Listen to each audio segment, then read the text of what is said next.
start of this lecture, I told you that it is important to maintain a balance between coagulants and anticoagulants. Vitamin K antagonists are highly efficacious when titrated to appropriate level of anticoagulation.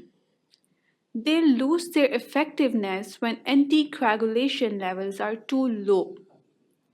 When anticoagulation levels are too high, there is a significant risk of major bleeding complications.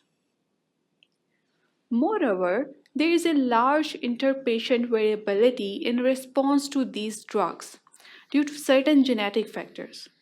For example, inherited polymorphism in hepatocellular enzymes. So, in this regard, 4Ds are important to know: diet, drugs, dose, and diseases. Now, these 4Ds can influence the warfarin dose requirements. Let's discuss them one by one. Diet is the major source of vitamin K1, a derivative of vitamin K found in the green vegetables. Also, the foods like cranberry juice, grapefruit juice, mango fruit, and alcohol can affect the warfarin metabolism via the hepatic enzyme system and potentially alter the drug effects. Next is the drugs. Drugs can also alter efficacy by interacting with the hepatic enzymes. Then dose is important to know if a patient is already on warfarin therapy or missed any dose. Diseases like liver failure can alter the level of coagulants or anticoagulants in the body. So all this explains you why a dose of vitamin K antagonist is not universal and adjusted individually.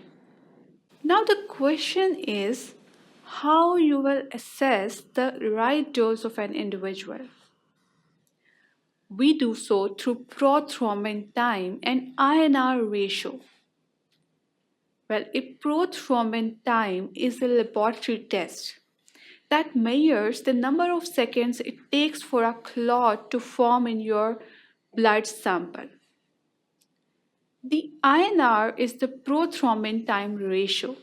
Patient prothrombin time divided by the mean of normal prothrombin time for lab, raised to the power of ISI, where the ISI exponent refers to the International Sensitivity Index and is dependent on the specific reagents and instruments used for the determination.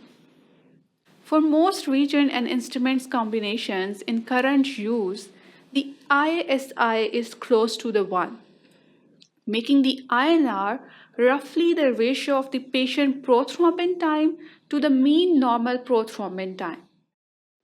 The recommended INR for prophylaxis and treatment of thrombotic diseases is 2 to 3. Patients with some type of artificial heart valves or other medical conditions that increases the thrombotic risk have a recommended range of 2.5 to 3.5. While a prolonged INR is widely used as an indication of integrity of the coagulation system in the liver disease and other disorders. It has been validated only in the patient in steady state on chronic warfarin therapy. Now, this graph clearly justifies the need for INR monitoring and dose adjustments. See, the drug has a very narrow therapeutic window that lies between the INR value of 2 to 3. If the INR exceeds this 3, it can lead to hemorrhage, and if it decreases below 2, it can lead to thromboembolic effect.